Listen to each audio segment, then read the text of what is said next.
Harusnya negeri ini yang disebut Jamrud Khatulistiwa, negeri yang luas daratannya 1,9 juta kilometer, yang lautannya 3,2 juta kilometer, yang digabungkan daratan dan lautan 5,1 juta kilometer. Kalau ada warga negaranya yang mencari pekerjaan di negeri orang lain, tapi kemudian diperlakukan tidak adil karena jadi pembantu, jadi khodimah, malu tidak? Oh, ini jangankan malu. Di dalam negeri orang kerja outsourcing, di dalam negeri PHK massal, tapi di sisi lain menjamur TKA asing, betul tidak? Saya tanya Bapak Ibu sekalian, sekarang mudah nggak dapat kerja? Susah. Setuju nggak TKA asing menjamur? Ketika TKA asing itu menjamur datang ke negeri ini, maka rakyat kita banyak jadi pengangguran, betul tidak? Betul. Oleh karena itu, kami segenap komponen umat, kami segenap komponen bangsa dengan latar belakang yang berbeda-beda, khususnya kami yang menjadi wakil sementara dari saudara-saudara kita di Bandung dan di Jakarta, kami ingin menyampaikan kepada DPR dan pemerintah. Wahai DPR RI, wahai pemerintah dalam hal ini Presiden dan Wakil Presiden, kami menuntut segera agar stop tenaga asing, terutama tenaga asing dari Tiongkok. Allahu Akbar. Allahu Akbar. Apabila sampai 17 Agustus 2022 TKA asing tidak di stop, apabila sampai 17 Agustus 2022 TKA asing tidak diperhatikan, siap datang, siap aksi, siap datang lagi.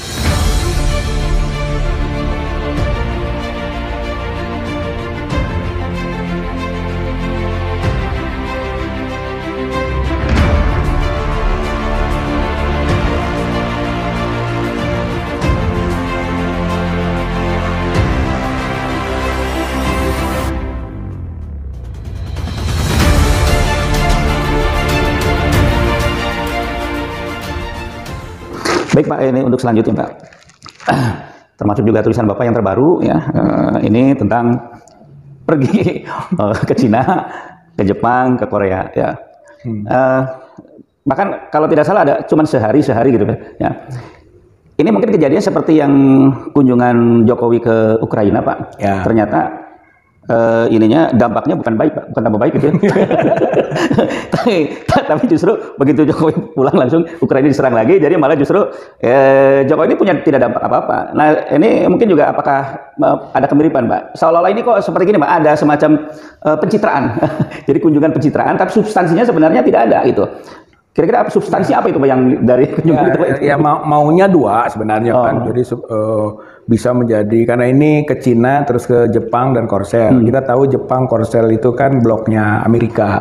Sementara Amerika dengan Cina sedang bersih tegang kan itu termasuk di urusan Laut Cina Selatan gitu kan. Yang di kita ada kepulauan di Natuna atau perairan Natuna Utara lah yang sudah kita klaim, ternyata juga ada gesekan dengan kepentingan Cina di situ. Ya adalah sedikit Indonesia juga punya masalah.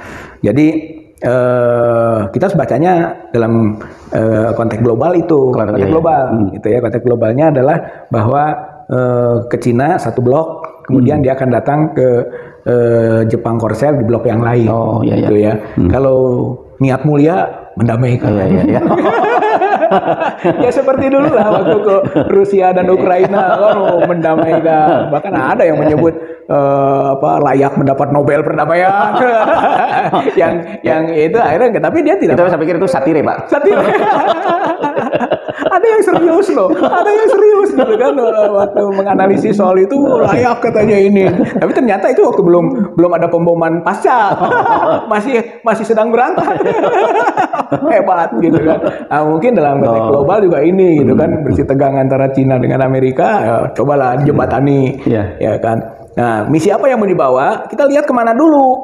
Waktu ke Rusia Ukraina setelah G7 gitu kan, terus kan Ukraina, kemudian baru ke Rusia, berarti membawa misi Ukraina, gitu kan, yang disampaikan ke Rusia, yang katanya sudah disampaikan, gitu kan. Nah, ternyata dibantah sama Ukraina kan, gitu. Enggak, kami tidak pernah menitipkan pesan. Nah, dengan memalukan, gitu kan, kebohongan global muncul. Gitu. Kebiasaan Indonesia dibawa keluar.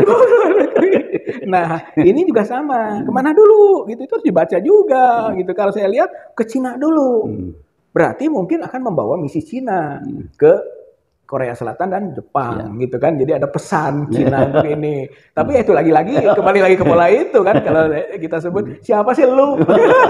Cek Cina gitu kan. Apa perlu pakai jembatan Pak Jokowi gitu kan? Kata Cina nggak perlu gitu. Siapa lu gitu. Kata Jepang dan Korea juga sama saja gitu kan. Cina ini telah menyerobot lahan kami. Gitu kan. Investasi kita Jepang dulu besar gitu kan, investasi Korea besar gitu kan. Sekarang datang Cina seperti diobral oleh Pak Jokowi pemerintahannya ini, silakan kita tergerus. Makanya menurut ya dalam konteks global ini bakal gagal gitu. Bakal gagal. Yang kedua saya kira ini aspek kepentingan domestik, gitu ya kan, tadi global, kan yang keduanya kepentingan domestik. Soal ekonomi, ya bahasanya mah kerjasama bilateral dengan Cina, kerjasama dengan Korea, kerjasama dengan Jepang, itu kan kerjasama bilateral ekonomi lah, kepentingan ekonomi. Tapi konteksnya apa? Apakah ada kesetaraan di situ? Atau kita memang seperti sedang membutuhkan sesuatu, gitu kan? Misalnya hutang, gitu kan, investasi, gitu kan, dari Cina. Kita juga mungkin butuh hutang ataupun investasi dari Korea.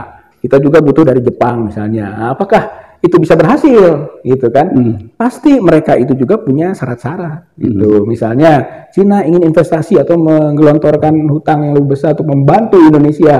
Asal kan pasti asal tuh. Kami dominan dong. Gitu kan? Kami menentukan, tidak ada makan siang gratis gitu, harus ada tekan prestasinya gitu kan, apa ya, nah kami ingin bebas misalnya gitu kan, bebas menurut Cina tapi menjajah menurut rakyat kan gitu. Di sini juga pasti sama, dia ingin punya kesempatan peluang, Korsel ingin lebih besar, Jepang ingin lebih besar gitu kan, peran-perannya di negara Indonesia kalau memang dia harus menanamkan modalnya gitu kan, atau dia membantu dengan pinjaman-pinjamannya. Sementara di sana ada Cina gitu. Jadi ini akan juga timbul masalah menurut saya dalam konteks domestik ini juga tidak mudah gitu. Walaupun di media sih sepertinya sukses gitu kan, bahwa ada kesepakatan soal impor, soal ekspor, soal ini, soal itu, seperti yang dicanangkan soal kerjasama ekonomi gitu kan. Tapi ekonomi itu juga hubungannya dengan kondisi politik. Iya. Gitu. Pak gini Pak, ini banyak yang mencurigai Pak ya, mencurigai ketika Jokowi ke Cina itu langsung disambut oleh Luhut ya Pak di sana itu. Ya. Nah, memang sementara selama ini kan memang sepertinya Luhut ini adalah seperti juru bicara atau tangan kanan Cina, gitu Pak. Jadi di sini sepertinya Indonesia itu justru mau menggali jurang yang lebih dalam Pak, dengan misalkan bahasanya investasi Pak. Tapi sebenarnya itu kan penjeratan, ya penjeratan. Karena syarat-syarat yang diberikan oleh Cina itu kan sebenarnya sangat membahayakan Indonesia. Di antara syarat itu kan tadi, kalau dulu para orang-orang pemerintahan itu ya orang memberi kue wajar saja kalau misalkan dia mendatangkan pekerja-pekerjanya. Tapi di balik itu sebenarnya kan itu ini ada strategi-strategi yang rakyat itu kurang begitu paham, tapi hanya dipahami oleh orang tertentu Pak, bahwa ternyata TKA yang datang itu sebenarnya bukan pekerja biasa, ya. Bahkan mereka itu dikirimin senjata. Ini gimana Pak? Kecurigaan sebagian masyarakat itu? Ya wajar, gitu ya, wajar saja. Karena model kerjasama dengan Cina seperti itu, gitu. Berbeda dengan Jepang, berbeda dengan Korea Selatan, apalagi itu negara-negara Eropa, gitu kan. Ya kalau ekonomi saja, bantuan saja, investasi saja. Silahkan diolah di negara di mana ditanamkan investasi itu. Dia hanya mengirimkan expertnya, gitu kan, untuk menjaga kesuksesan dari usahanya, gitu. Tapi kalau Cina lain gitu, dia kerjasamanya investasi saya gitu di Indonesia, saya bantu Indonesia dengan pinjaman sekian gitu kan. Tapi gitu tenaga kerjanya gitu kan untuk membangun ini kami kirimkan karena kita juga perlu lahan kerja gitu kan untuk warga negara kami. Itu diokekan seharusnya. Jangan gitu. Bukan saja TK saya dengar Pak, termasuk juga bahan-bahan itu dari Cina Pak. Jadi ya kan dari mulai semen segala macam. Jadi Indonesia itu fungsinya jadi proyek banyak tapi industri BUMN itu pada tetap bangkrut itu Pak. Nah itu sebenarnya kenapa mungkin itu juga perlu digali lebih dalam gitu kan. Kenapa BUMN bangkrut gitu kan. Sampai perusahaan yang sebenarnya monopoli itu si BUMN itu kan gak ada yang lain tapi bangkrut juga. Mungkin karena dana-dana tadi gitu kan. Trapnya gitu dari debt itu gitu kan, dari pinjaman itu, dari investasi itu, ada jeratan-jeratan yang menyebabkan kita menjadi sulit mandiri misalnya gitu Pak, itu perlu didalami gitu. Jadi bukan hanya tenaga kerja tapi ternyata juga barang-barang gitu kan, barang-barang di sana ya, artinya itu hanya secara tidak langsung duit saya gitu kan, barang dari saya gitu yang ngerjakan saya di negeri Anda gitu kan, pokoknya Anda harus mengembalikan gitu. Kalau nggak bisa Nah, itu kan jaminan gitu. Itu namanya trap itu tadi ya gitu kan. Jadi jeratan, jebakan. Nah, pola Cina itu pola menjebak dan itu bukan hanya di Indonesia kan seperti sudah banyak negara yang ini Somalia, lain-lain gitu Pak. Zimbabwe itu semua itu karena sistem kerjasama Cina yang menjebak dan menjerat. Kalau menjebak bolehlah kita tertipu. Ini menjerat, dijerat gitu kan. Kitanya sadar kita butuh gitu kan, kita perlu, tapi kita dijerat gitu kan. Leher kita sudah berada di kendalinya gitu. Jadi ya kira-kira Pak sebahaya apa kalau misalkan hutang-hutang ini kan sebenarnya hutang kalau dalam bahasa Islam hutang riba lah gitu kan ya, bahasa Islamnya gitu ya, bahasa riba itu seberapa bahaya apa Pak kalau misalkan hutang ini tidak terkendali Pak? Ya namanya hukum internasional gitu kan, ketika telah diperjanjikan ya mengikat ya, istilahnya fakta sunt servanda gitu kan, perjanjian itu harus ditepati. Ya, kalau perjanjiannya saya bikin bandara, nanti kalau kamu nggak bisa bayar, bandara saya kelola, misalnya begitu Pak. Saya bikin pelabuhan ya, gitu kan, saya bantu kembalikan nanti. Kalau nggak mampu Anda mengembalikan, pelabuhannya kami akan kendalikan, gitu kan. Jadi bandara, pelabuhan, jalan tol, ataupun apa nanti akhirnya dia kuasai. Itu pola penjajahan. Jadi penjajahan kekinian itu bukan pasukan tentara. Gitu, itu juga memungkinkan gitu kan. Penjajahan ekonomi sebenarnya, penjajahan ekonomi akhirnya penjajahan politik gitu. Jadi akibat dari cara seperti itu gitu kan kita tidak sadar. Nah ini yang sebut akhirnya kami kan ingin mensejahterakan rakyat dengan pengembangan ekonomi, dengan investasi sampai kalau perlu pinjam luar negeri kan kami ingin mensejahterakan katanya kan begitu bahasa kekuasaan itu. Tapi kan sebenarnya yang terjadi kalau itu trap-trapnya yang dilakukan oleh lawan atau peminjam atau katakanlah di sini misalnya Cina yang sangat mahir untuk menjerat seperti itu ya akhirnya kita terjajah. Apalagi ternyata dia juga memasukkan orang-orang. Nah itu yang dikhawatirkan dari tenaga kerja adalah ternyata juga tentara gitu. Karena di sana wajib militer gitu kan. Jadi pekerja-pekerja itu juga bisa berfungsi sebagai tentara dan kalau tinggal penyelundupan senjata-senjata nanti kan udah bisa menjadi penjaga-penjaga mereka gitu kan untuk kepentingannya. Dan itu sepertinya itu yang sekarang mulai terjadi Pak itu. Itu yang dikhawatirkan lah oleh banyak orang gitu kan, baik ekonom gitu kan yang punya rasa cinta tinggi pada bangsa tanah airnya gitu kan dan ingin membangun kedaulatan ekonomi gitu kan. Kalau dari segi politik ingin membangun kedaulatan rakyat gitu kan, dari sisi hukum ingin membangun kedaulatan hukum, kedaulatan budaya karena budaya juga bisa terjajah, teraneksasi oleh kultur yang didukung oleh hukum, politik, ekonomi. Habis nanti budaya kita gitu, etnik lah gitu kan, etnik yang kemudian membangun kultur gitu. Itu Cina itu jago, gitu. Cina itu politik identitasnya kuat, ya, makanya dia pakai dua kewarganegaraan, gitu. Kalaupun dia warga Indonesia, dia warga negara Cina juga, karena dia harus membangun politik identitas.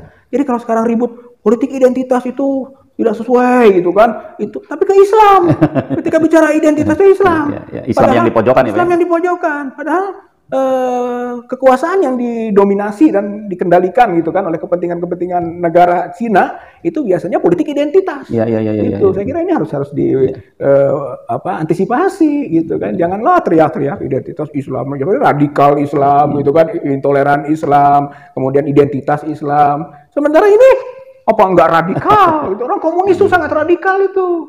Orang komunis intoleran. Orang komunis pasti Islamofobis karena dia tidak suka agama. Bahkan kadang mengarah ke terorisme juga. Iya ke terorisme. Sebetulnya komunis menghalalkan segala cara. Ya, betul. Orang Islam tidak Pak. Kalau mungkin ada sesuatu yang jelek kan ada nahi mungkar.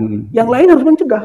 Gitu di aspek horizontalnya saja punya kewajiban untuk mencegah jangan sampai melakukan kerusakan. Tapi komunis gitu kan nggak ada dia karena dia nirmoral, nggak pakai moral.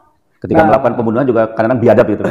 Akhirnya itu apakah pengaruh kultur tadi gitu ya, pengaruh kultur yang dibangun sehingga kehidupan kita ini menjadi nirmoral juga gitu. LGBT merajalela gitu kan, merasa tidak berdosa lagi gitu kan, perilaku-perilaku yang dulu dikecam dan dikutuk ya sekarang dianggap biasa bahkan didukung. Nah itu juga bisa menjadi racun yang dimasukkan, gitu kan untuk merusak. Gitu.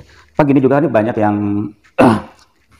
sangat khawatir ya, sehingga masyarakat itu banyak yang memprotes. Jadi masuknya TKA Cina itu selain berhubungan dengan tadi masalah tenaga kerja, juga masalah kedaulatan Pak ya. Kedaulatan yang nantinya suatu saat itu pribumi akan tergusur. Mungkin seperti yang terjadi di Singapura Pak. Ya, juga kan lapangan kerja sekarang ini untuk orang-orang kita itu menjadi susah gitu Pak. itu bisa terjadi seperti Singapura Indonesia Pak itu? Bisa, sangat bisa gitu kan. Ya apalagi tadi kan proteksi politik gitu kan, proteksi hukum dan sebagainya menyebabkan leluasa gitu untuk bisa masuk terus ke sektor-sektor yang sebenarnya itu sektor kita dari sisi hukum dan politik juga kan sudah mulai dibatasi, nggak boleh bilang pro bumi, nggak boleh bilang Cina gitu kan, nggak boleh karena itu etnik, itu diskriminatif gitu kan. Ini juga racun, racun. Jadi termasuk dulu kan kalau mereka boleh masuk gitu kan, sementara kita ketika mau proteksi komunitas kita, etnik kita gitu kan, dari serbuan dan upaya-upaya untuk mengecilkannya, maka kita disebut politik identitas, kita disebut sebagai diskriminasi gitu kan, sudah mulai memilah-milah gitu kan, pendekatan sara dan sebagainya, akhirnya terus dipojok-pojokkan, sementara kebijakan politik itu berada di area kepentingan etnik lain gitu kan, atau yang kemudian diskriminatif juga gitu kan kepada komunitas bangsa kita yang punya kesejarahannya. Jadi sebenarnya tuduhan-tuduhan itu sebenarnya hanya untuk memojokkan, mengkerdilkan peran umat Islam gitu ya? Iya, betul.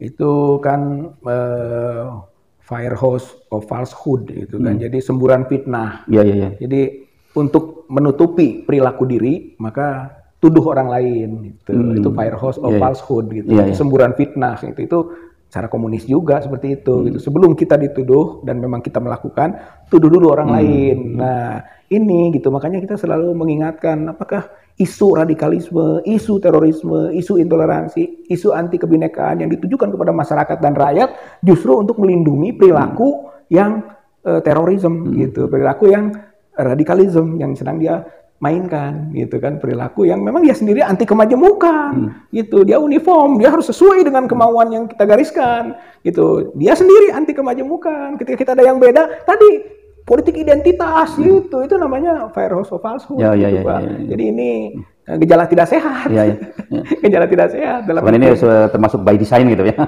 Jelas, Pak, jelas. Dirancang untuk seperti itu. Makanya kita melihat sebenarnya negara kita ini menuju kepada apa yang disebut dengan keterjajahan. Pak, sebenarnya kalau ini Pak, kalau lihat keadaan sekarang di rezim ini, sepertinya orang-orang yang ada di pemerintahan, termasuk juga yang di DPR MPR Pak, kok seperti mengaminkan saja, mengiyakan saja. Ini sebenarnya saya kadang-kadang bertanya, ini sebenarnya nasionalisme mereka itu seberapa besar itu Pak? Kok sepertinya jadi tidak cinta tanah air itu di mana itu sebenarnya? Itu tergerus oleh isme juga Pak, disebut dengan pragmatisme, gitu ya, pragmatisme gitu, atau transaksionalisme gitu kan, sama juga. Seluruhnya pendekatannya kontrak, transaksi. Yang kedua pragmatis. Gitu. Nah, para pemimpin kita atau wakil-wakil rakyat kita juga terjebak dalam pragmatisme gitu, bahwa yang penting saya menikmati gitu perjuangan yang sudah lama, saya sedang menikmati misalnya, atau toh saya harus mendapatkan banyak fasilitas, ya nanti bagian dari fasilitas menetes lah kepada konstituen gitu. Jadi dulu kan sistemnya begitu Pak, pembangunan itu kita bangun gitu kan, keuntungan ada di kita, tetesannya ada di situ. Jadi sebenarnya rakyat itu hanya sedang disuruh menganggap hanya ada tetesan. Itu kan pembangunan yang menetes itu seperti itu gitu. Nah, cara pandang itu sepertinya berjalan gitu sekarang ini ya. Akar filosofinya ya pragmatisme tadi gitu kan, mumpungisme gitu kan. Aji mumpung, makanya timbul kesenjangan. Coba aja lihat antara rakyat dengan wakil rakyat kan jauh. Itu. Gaya hidupnya dan juga sesuatu yang dimilikinya gitu kan jauh jomplang. Itu social discrepancy ya gitu kan. Apa namanya? Bukan disparitas gitu. Ya, kesenjangan ya, kesenjangan lah. Diskrepansi gitu. Jadi kesenjangan sosial. Gitu. Saya kira itu juga persoalan kita yang sedang dihadapi ini, soal kesenjangan sosial. Gitu ya. Itulah pemimpin seharusnya peka ini, karena kalau orang sudah menganggap betul kesenjangannya, orang menjadi tidak berpikir sehat lagi gitu nantinya gitu Pak. Kalau sekarang memaklumi kan misalnya gitu. Baik sahabat sekalian, walaupun rakyat kita ya semakin hari semakin menderita sengsara, tapi rupanya memang kita susah untuk beranjak dari keterpurukan ini ya. Mungkin karena inilah akibat dari para pemimpin yang tidak sadar bagaimana mereka itu tidak memperjuangkan rakyatnya, tapi justru memperjuangkan diri mereka sendiri sehingga terjadi kesenjangan. Ya.